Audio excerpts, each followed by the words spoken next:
주님의 은혜교회 성도 여러분 안녕하셨습니까? 오늘은 부활주일입니다. 주님이 십자가에서 우리 대신 죽으시고 3일 만에 부활하신 것을 기뻐하고 또 즐거워하는 부활주일입니다. 함께 감사하면서 가정에서 예배드려 주셔서 고맙습니다. 최고 기쁜 날 우리가 모두 다 함께 모여서 예배당에 모여서 예배 드려야 하는데 함께 그렇게 하지 못해서 많이 마음이 고통스럽습니다. 그럼에도 주님이 우리를 사랑하시고 우리를 위하여 죽으심은 나를 위함이고 이웃을 위함이기에 우리가 이웃을 섬기며 우리가 가정에서 예배합니다.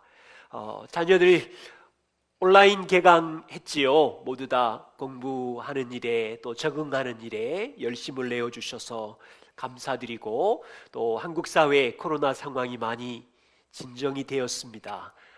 끝까지 건강을 지켜주시고 또 고통 중에 있는 이웃을 위해서 기도해 주십시오. 여전히 수고하고 있는 또 의료진들과 관계자들 최선을 다할 때 격려해 주시기를 바랍니다. 네, 교회 소식 몇 가지 말씀드리겠습니다. 오늘 우리가 예배하고 여러분들이 부활의 기쁨을 담아 드리는 부활절 헌금은 특별히 이제 코로나로 인하여 고통 중에 있는 이웃을 위해서 또 교회 성도들 지체들 사랑 나눔 헌금으로 사용하려고 합니다. 우리 감사한 마음으로 기도함으로 참여해 주시면 고맙겠습니다. 여전히 비정상적인 상황이어서 우리가 공동체 모임도 3월달 하지 못했습니다. 그러나 이제는 이 상황 속에서도 우리가 교제하기를 원합니다. 여러분들께 안내 드린 것처럼 이제 2주에 한 번씩 각 공동체별로 남성 별도로 여성 별도로 그렇게 화상으로 우리 교제해 주시기를 부탁드리겠습니다. 피스메이커 중고등부 자녀들도 이인우 전사님과 함께 화상으로 만나서 교제하시고 또 공부하시고 함께 기쁨을 나누어 주십시오. 또 가스펠메이커 청년들도 그렇게 해주시고, 옛따라예처럼 자녀들은 이제 부모님과 함께 롱스토리 숏, 또 올드스토리 뉴, 컬러스토리 바이블 등으로 우리 좋은 교재가 있습니다. 같이 읽으시고 서로 대화하시고 함께 하나님을 알아가는 시간 가져 주십시오. 복음과 3:1:1 과정은 4월에 계속 하고 있습니다. 이번 주 18일도 설번트 반 모입니다. 함께 기쁨으로 참여해 주십시오. 이번 주 계속해서 이제 고통당하는 이웃을 위해서 기도해 주시고, 또 15일 국회의원 선거를 뽑는 날입니다. 이 땅의 평화와 이 땅의 공의와 선을 위해서 일할 수 있는 좋은 일꾼을 뽑을 수 있도록 기도해 주시고, 또 선거에도 함께 동참해 주십시오. 다음 주까지 우리 교회는 가정 예배로 주일 예배를 드리려고 합니다. 4월 26일은 꼭 만날 수 있기를 바라고요.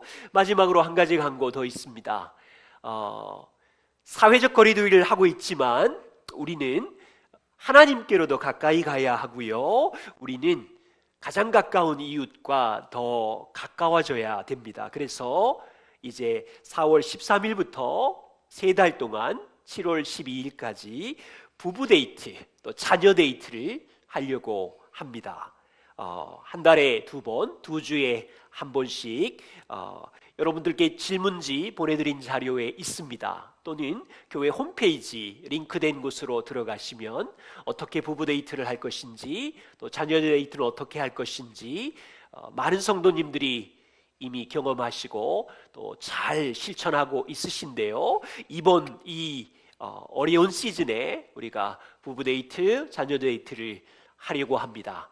그래서 만나시고 또 그 만남의 시간 내 그 사진을 담으셔서 각 공동체 방에 올려주시면 3달 동안 6번 한 것으로 우리가 기쁨을 누리고 또 선물도 여러분들께 함께 나누면서 즐거워하는 시간을 가지려고 합니다. 여러분들의 즐거운 동참을 기대합니다.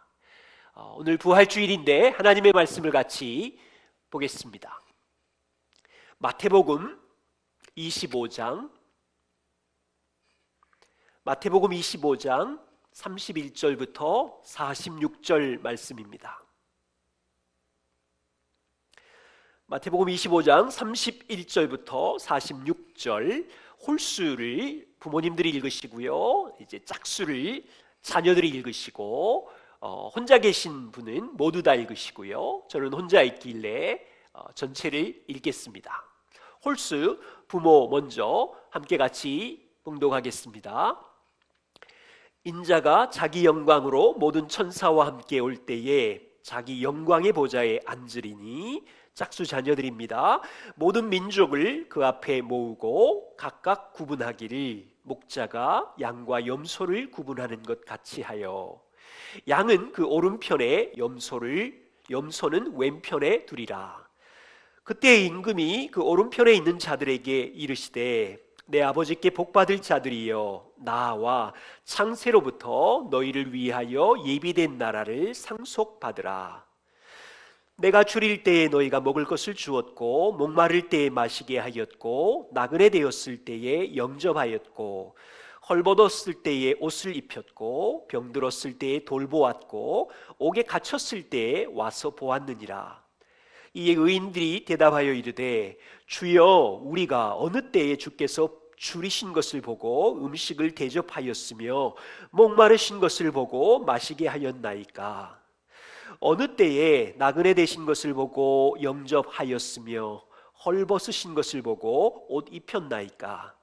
어느 때에 병드신 것이나 옥에 갇히신 것을 보고 가서 배었나이까 하리니, 임금이 대답하여 이르시되, 내가 진실로 너희에게 이르노니 너희가 여기 내 형제 중에 지극히 작은 자 하나에게 한 것이 곧 내게 한 것이니라 하시고, 또 왼편에 있는 자들에게 이르시되, 저주를 받은 자들아, 나를 떠나 마귀와 그 사자들을 위하여 예비된 영원한 불에 들어가라.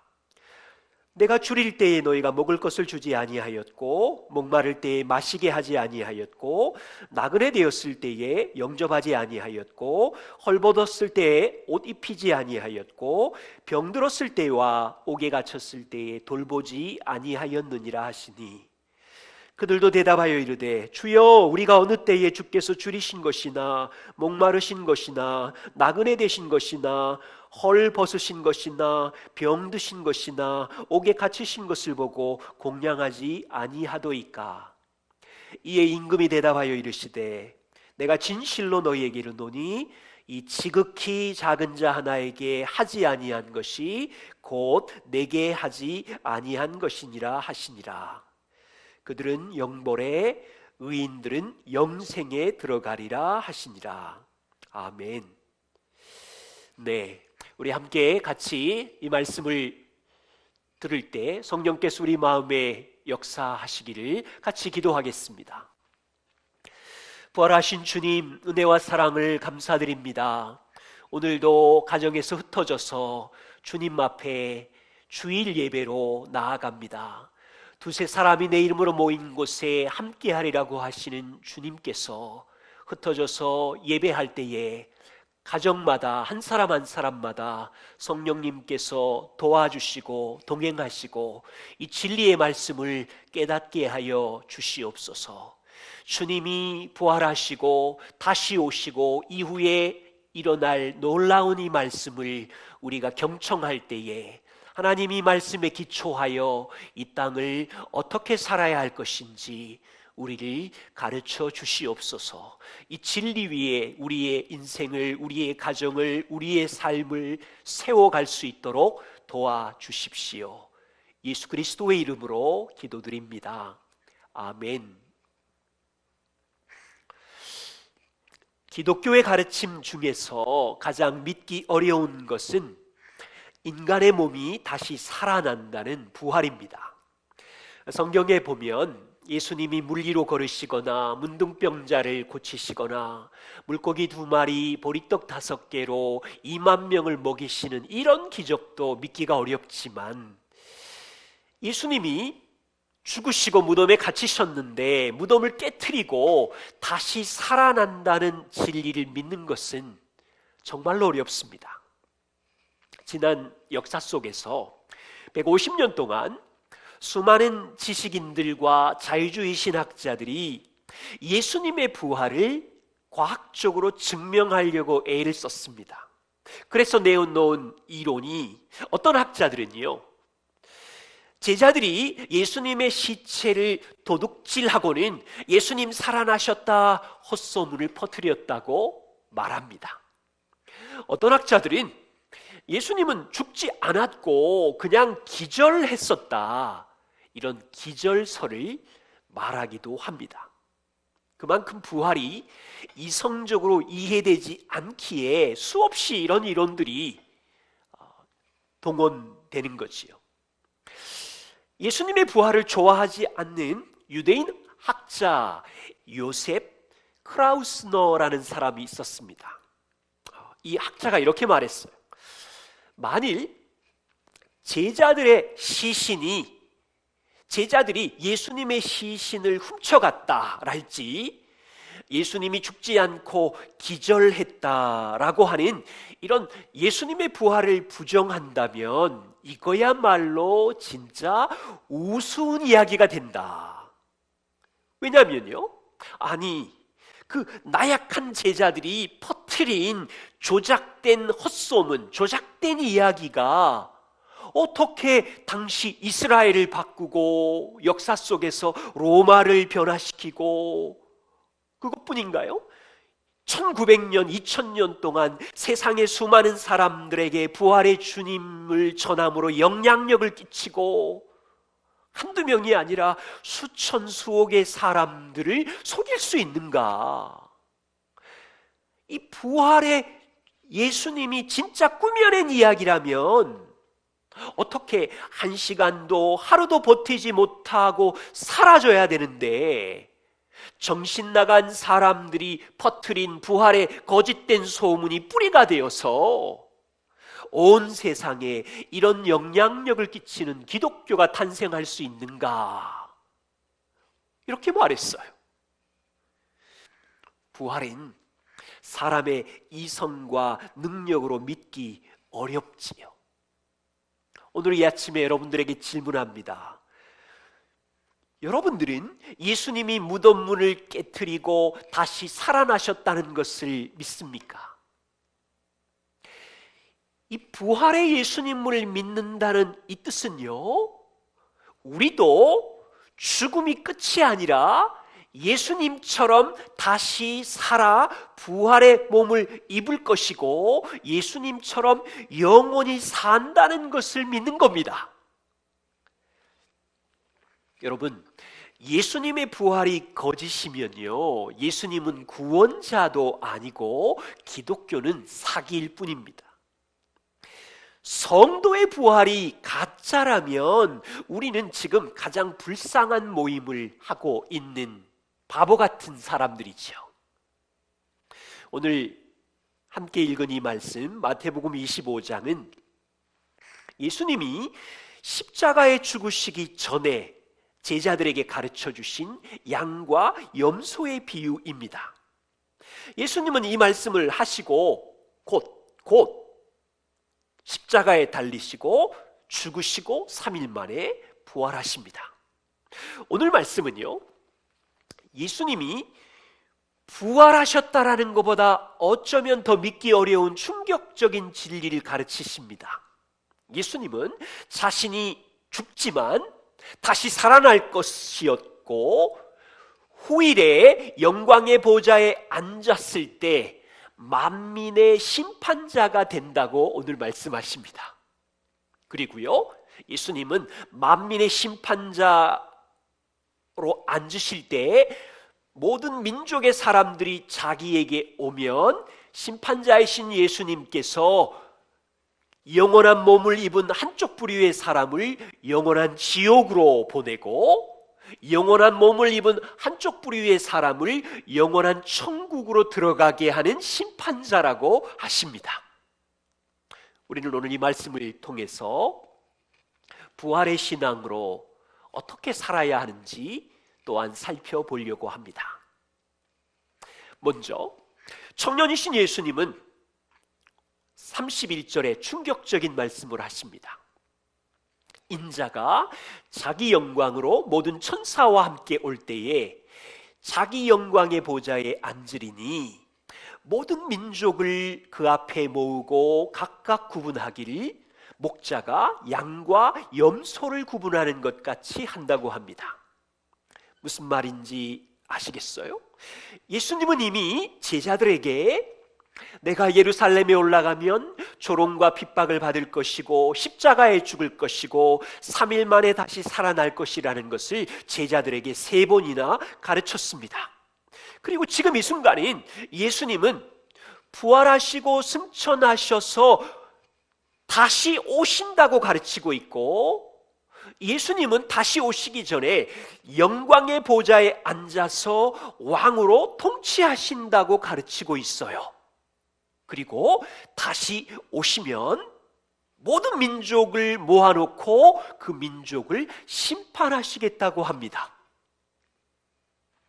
참 놀랍지요? 지금 갈릴리 청년이 자신이 온 세상 민족을 심판하는 왕이라고 말하는 거예요. 얼마나 충격적인 선언입니까? 여러분, 이건요, 둘 중에 하나예요. 예수님의 말이 거짓말장이 정신병자 허풍쟁이의 말이든지 아니면 진리든지. 여러분, 우리는 예수님이 부활하셨음을 믿는다고 오늘 예배하는 자녀입니다. 예수님을 믿는다면 오늘 예수님이 하신 이 말씀, 나는 영광의 보좌에 앉은 왕이며 우리의 삶과 역사를 통치하고 계시다라는 것도 믿어야 되는 거고, 그리고 또한 그분이 마지막 심판자가 되어서 모든 민족과 사람들을 영원한 지옥으로 영원한 천국으로 보내는 왕이심을 믿는다는 고백입니다. 오늘 이 말씀이 사실이라면 저와 우리 모두는 이 땅에서 다양한 모습으로 다르게 살고 있지만 동일한 한 가지 지점을 향해서 가고 있다는 사실을 아십니까? 우리가 동일한 한 가지 지점을 향하여 가고 있는 것이 어디입니까? 바로 심판하실 왕 앞에 예외 없이 동일하게 가고 있는 것이요. 오늘 본문에 보시면 또 다른 충격이 있습니다.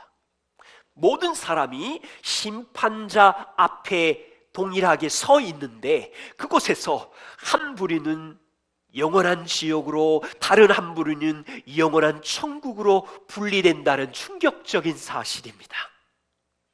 34절에 보세요. 오른편에 있는 자 양들은 창세로부터 예비된 나라를 상속받습니다. 왼편에 있는 41절에 보면 왼편에 있는 염소들은 저주를 받은 자들이여 예비된 영원한 불에 들어가라 구분됩니다. 여러분, 부활하신 주님이 심판자가 되어서 사람을 영원한 나라와 영원한 지옥으로 분리시킨다는 충격적인 진리를 믿으시나요? 꼭 만화 같지요. 소설 같은 이야기라 믿기가 어렵지요.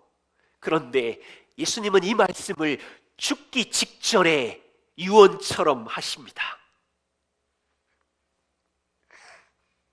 저와 우리는 영원한 나라 천국에 있음을 믿는 사람들이지요. 41절에 오른쪽에 있는 양들에게 이르시되 내 아버지께 복받을 자들이여 나와 창세로부터 너희에게 예비된 나라를 상속받아라. 저와 우리가 상속받을 나라는 어떤지 아시나요? 요한계시록 21장 4절에 보면요, 이 나라는 하나님이 함께하는 나라로 묘사되어 있습니다. 모든 눈물을 눈에서 닦아주는 나라이고요, 사망이 없는 나라이며 애통하는 것이나 곡하는 것이나 아픈 것이 다시 없는 영원한 천국 나라입니다. 그런데 이 한쪽 부분 보십시오. 예수님은 영원한 불이 있는 왼편에 있는 사람들을 향하여 41절에 저주를 받은 자들아 나를 떠나서 예비된 영원한 불에 들어가라, 무시무시한 지옥이 등장합니다. 조나단 에드워드 목사님은요, 인생에 가장 불행한 일이 한 가지 있는데, 그것은 사람들이 지옥이 실제로 존재하는 현실이라는 것을 전혀 모르고 살아가는 것이다. 목사님이 이렇게 말했어요. 사람들은 지옥 형벌의 강도와 크기에 대해서 선명하게 이해하지 못하고 살아간대요. 지옥의 형벌이 도무지 견딜 수 없는 너무도 끔찍한 것이고, 영혼을 완전히 비참하게 만드는 불과 유황으로 태우는 고통이라는 말을 들어도 사람들은 실제로 이게 어떤 것인지 전혀 생각하지 못한대요. 왜냐하면 사람들은 이 형벌이 얼마나 끔찍한지 본 적도 없고 들은 적도 경험한 적도 없기 때문에 결과적으로 악인들은 지옥을 두려워하지도 않고 무서워하지도 않는데, 이거야말로 인생에서 가장 불행한 일이다. 성도들조차, 그리스도인들조차 지옥의 고통이 영원하다는 사실에는 동의합니다. 그런데요, 지옥의 무시무시한 고통의 강도가 어떠한지는 관심도 없고 묵상하지도 않고 전혀 알지 못하지요. 지옥이 얼마나 무시무시한 아픔이며 고통인지 아시는 분이 한 분 있어요. 예수님이세요. 예수님께서 마가복음 9장 48절의 한 구절을 이렇게 표현했어요. 거기에서는 구더기도 죽지 않고 불도 꺼지지 않는 곳이다. 예수님이 지금 지옥의 고통을 표현하시면서 은유적으로 죽지 않는 구더기, 거기서는 구더기도 죽지 않고 불이 꺼지지 않는다, 이런 표현을 썼어요. 시체에 붙어있는 죽지 않는 구더기라는 이 표현은요, 이 현실적으로 상식적으로 말이 안 되는 표현이지요. 여러분 생각해 보십시오. 땅에 엎드려진 시체가 있습니다. 부패해가기 시작하면 무엇이 몰려오지요? 금방 구더기가 죽은 시체 안팎으로 가득 몰려와서 시체를 갉아먹지요. 시간이 지나면 구더기는 시체를 다 갉아먹고 더 이상 먹을 것이 없으면 구더기는 또한 같이 죽게 되는 것이 현실 세계이지요. 그런데 지옥에 있는 구더기는 죽지가 않는데요. 이 땅에서의 시체는 감각이 없지만 지옥의 악인들은 어떻습니까? 구더기가 자신의 몸을 끊임없이 갉아먹으면 고통이라는 감각, 느낌을 알게 되니까 이 죄인들은 영원토록 극심한 고통을 받고 있는 거지요. 꺼지지 않는 불이라는 표현은 어때요? 누군가가 죽으면 시체를 불에 태우고 남은 죄는 안치하잖아요. 현실 세계에서는 시체를 불에 태우면 불은 금방 꺼지죠. 그런데 지옥에서는 불이 꺼지지 않고 계속 타고 있어요. 얼마나 고통스러운 묘사입니까? 불이 꺼지지 않고 계속 태운다면 여전히 지옥에서는 감각이 살아있는데 계속해서 불 가운데 고통을 당하는 아픔이 계속되는 거죠. 부활주일 아침에 아주 힘든 이야기를 해서 죄송합니다. 부활하신 주님을 믿는다면 우리는 그 주님이 영광 중에 오늘도 역사의 통치자이심을 믿는다는 뜻이고요. 그 부활하신 주님이 마지막 날 다시 오신다는 것을 믿는다는 말이고요. 그리고 그 부활하신 주님이 역사의 심판자이심을 믿는다는 거고요.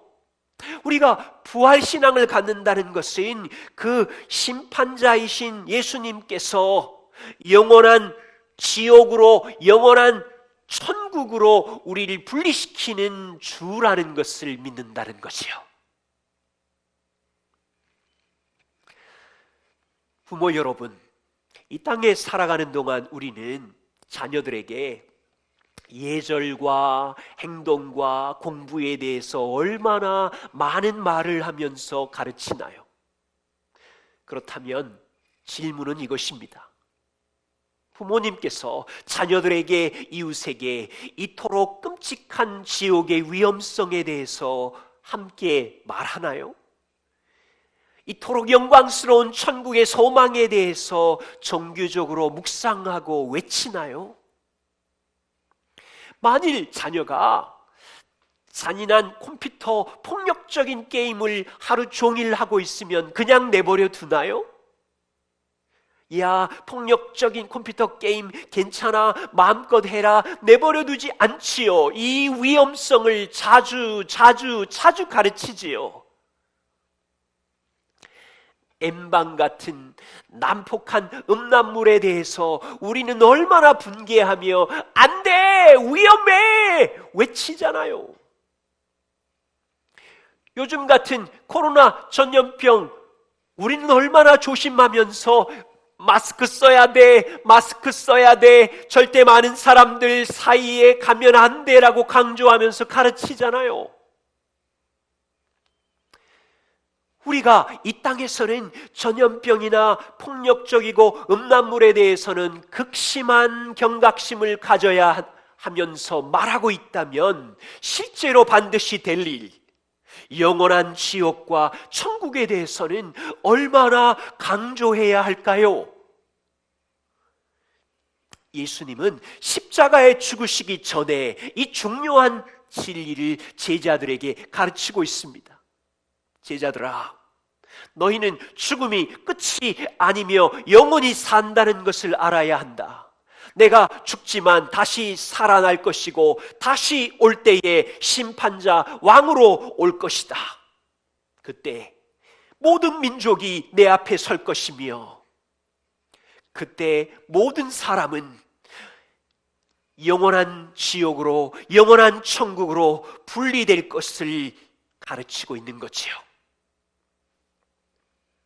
폴 트립이 영혼이라는 책에서 이렇게 말합니다. 주보에 3줄 정도 적혀 있는데요, 같이 한번 읽어보겠습니다. 폴 트립이 말한 주보에 적힌 거 같이 읽겠습니다. 오늘날 그리스도인들이 거의 영혼 망각증에 빠졌다. 누가 영혼을 훔쳐갔는가? 그리스도인들이 천국을 사모한다고 하지만 실상은 이 땅이 전부인 것처럼 살고 있다. 영혼을 잃어버린 것은 가장 중요한 조각을 잃어버린 비극이다. 네, 참 동의가 되는 말씀입니다. 부활을 기뻐하는 성도 여러분, 잃어버린 이 영혼의 조각을 다시 찾아야 합니다.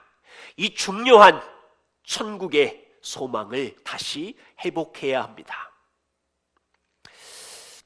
그렇다면요, 오늘 말씀에 있는 의인들과 악인들은 누구입니까? 임금이 오른편에 있는 자들에게 말합니다. 34절에 내 아버지께 복받을 자들이여, 나와 창세로부터 너희를 위하여 예비된 나라를 상속하라. 어떻게 이런 복을 받았지요? 왕이 말합니다. 35절과 36절에 보면 내가 줄일 때에 너희가 먹을 것을 주었고, 목마를 때에 마시게 하였고, 나그네 되었을 때에 영접하였고, 헐벗었을 때에 옷을 입혔고, 병들었을 때에 돌보았고, 옥에 갇혔을 때에 와서 보았느니라. 여러분 보세요. 그러자 오른쪽에 있었던 사람들이 모두 다 놀랍니다. 주님, 우리가 어느 때에 주께서 줄이신 것을 보고 음식을 대접했습니까? 어느 때에 주님이 헐벗었을 때 옷을 입혔습니까? 주님, 어느 때에 대체 주님이 병들었을 때 우리가 돌봤습니까? 놀라고 있어요. 아버지께 복받는 나라를 상속받는 이 사람들은 누구입니까? 세상에 돈 많은 사람들입니까? 아니면 가난하고 고통당하는 사람들을 위해서 선을 많이 행한 결과로 영생을 얻은 자들입니까? 말씀은 전혀 그런 뜻이 아닙니다. 성경 전체를 통해서 보셔야 됩니다. 오른편에 있는 사람들이 37절에 보면 하나님 앞에 의인이라 불리는 자들입니다. 이에 의인들이 대답하여 이르되 의인이라고 불리는 자들입니다. 요한계시록 7장 14절 표현에 말하면 천국에 있는 그들은 흰옷을 입은 자들인데 예수님의 어린 양의 피에 그의 옷을 씻어서 희게 된 의인들입니다. 우리로 말하면 십자가에 죽으신 예수님의 피로 자신의 죄의 문제를 해결하고 용서받은 의인들입니다. 예수님의 완전히 순종하신 의로운 삶을 믿음으로 고백해서 의롭게 된 의인들입니다. 이들은요, 자기가 행한 의로운 삶으로 의롭게 된 자들이 아니라 주님이 이루신 의를 믿음으로 의롭게 된 자들입니다. 그런데요, 왕은 40절에 어떻게 해서 여기 내 형제 중에 지극히 작은 자 하나에게 한 것이 내게 한 것이라고 말할 수 있습니까? 이것을 이해하려면 땅에서 바울이 초대교회를 핍박하고 하려고 다메섹으로 가던 길에 하늘에 계신 부활의 주님이 나타나서 바울에게 뭐라고 말합니까? 부활하신 주님이 바울에게 말하기를 내가 어찌하여 나를 핍박하느냐 말씀하시죠. 이 말씀을 생각해 보십시오. 바울은 땅에서 예수 믿는 자를 핍박했습니다. 예수님을 절대로 핍박한 적이 없었어요. 그런데 예수님은, 부활하신 예수님은 바울아 내가 왜 나를 핍박하느냐, 예수님은 자기를 바울이 핍박한다고 말합니다. 다시 말하면 예수님은 교회의 머리이고 성도는 그 몸의 지체이며 한 몸이지요. 바울이 땅에서 예수 믿는 자들을 핍박하는 것은 한 몸인 교회의 머리이신 예수님을 핍박하는 것입니다.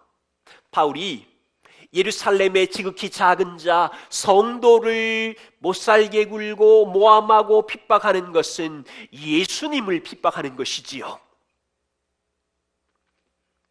의인들은 왕이시여 우리가 언제 주님이 배고플 때 먹였으며 주님이 헐벗었을 때 옷 입혔으며 언제 주님이 병들었을 때 돌보았습니까? 라고 놀라지만 왕은 말합니다.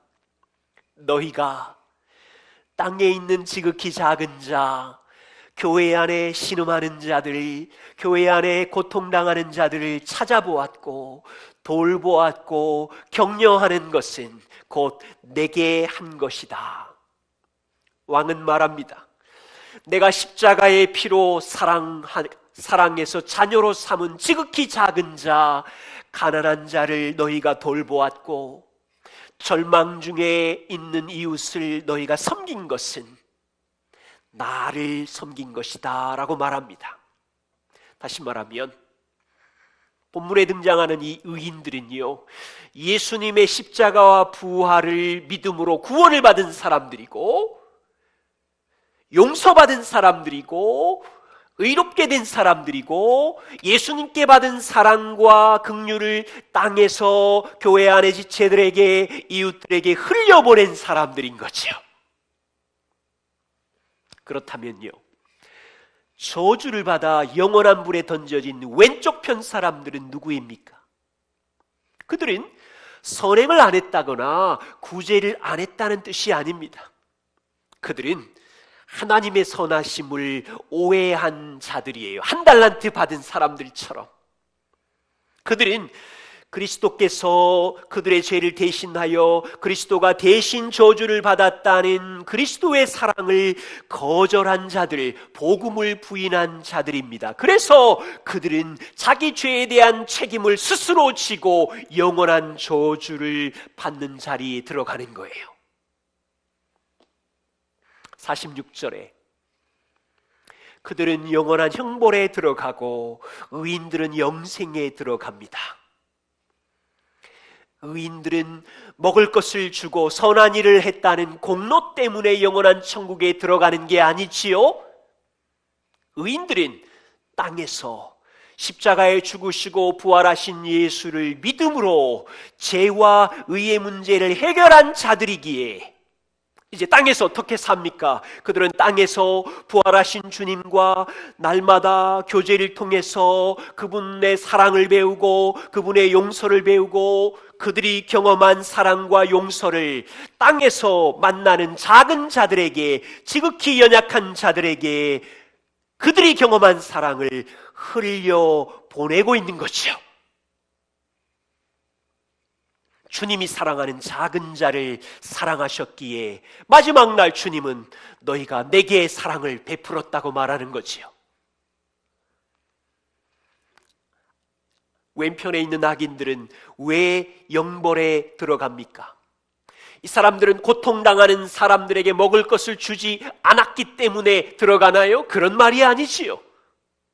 그들은 이 땅에 사는 동안 값없이 주시는 십자가와 부활의 주님의 사랑을 들었지만 거부한 자들이고, 자기 중심으로 산 자들이고, 자기 힘으로 인생을 건축한 자들인 거지요.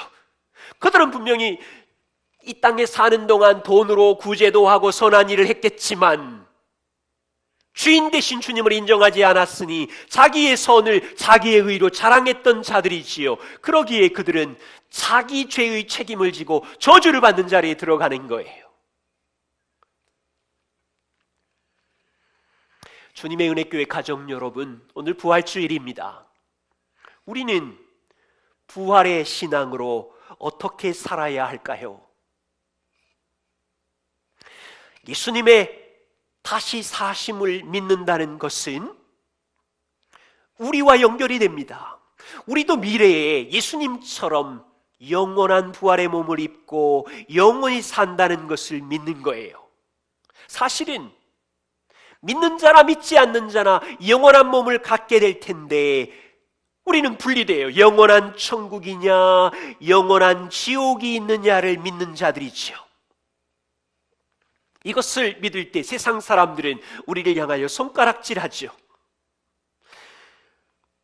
우리는 복음을 믿음으로 썩지 않고 쇠하지 않는 몸을 입고 영원한 천국에 들어가고, 복음을 믿지 않고 하나님의 사랑을 무시한 너희는 영원한 저주에 들어간다라고 말하면 조롱하며 광신자라고 말하잖아요. 그러나 이것이 기독교가 말하는 핵심이며 빼앗길 수 없는 비밀인 거죠. 부활이 무너지면 기독교가 무너집니다. 죄의 용서도 의롭게 됨도 무너집니다. 부활이 무너지면 주님이 왕으로 다스리는 것도 무너지고, 부활하신 주님이 마지막 날 심판자라는 진리도 무너집니다. 부활이 무너지면 부활하신 주님이 왕으로 재림하시는 것도 무너지고, 다시 말하면 영원한 지옥도 영원한 천국도 이상한 소설이 되어버리는 거예요. 그렇다면 우리는 부활의 신앙이 없으면 그냥 이상한 광신자의 친교 모임에 불과한 거죠. 그러므로 오늘 이 아침에 다시 한번 부활의 신앙을 품고 영원한 천국을 사모해야 하며 이 영광스러운 천국을 자녀들에게, 이웃들에게 증거해야 합니다. 해가 동쪽에서 뜨고 서쪽으로 지는 것이 자연의 확실한 법칙이고 실제라면 부활은 이미 일어난 진리이지만 영원한 천국과 지옥도 실제입니다. 지옥과 천국은 정신병자가 지어낸 소설 이야기가 아니라 우리를 사랑하신 하나님의 영원한 계획이며 반드시 될 일입니다. 성도 여러분, 우리가 진실로 예수님의 부활을 믿는다면 땅에 있는 동안 주님이 사랑하는 지극히 작은 자를 사랑해야 합니다. 우리의 가족들, 주님이 사랑하는 작은 자이지요. 나만 영원히 사는 자가 아니잖아요.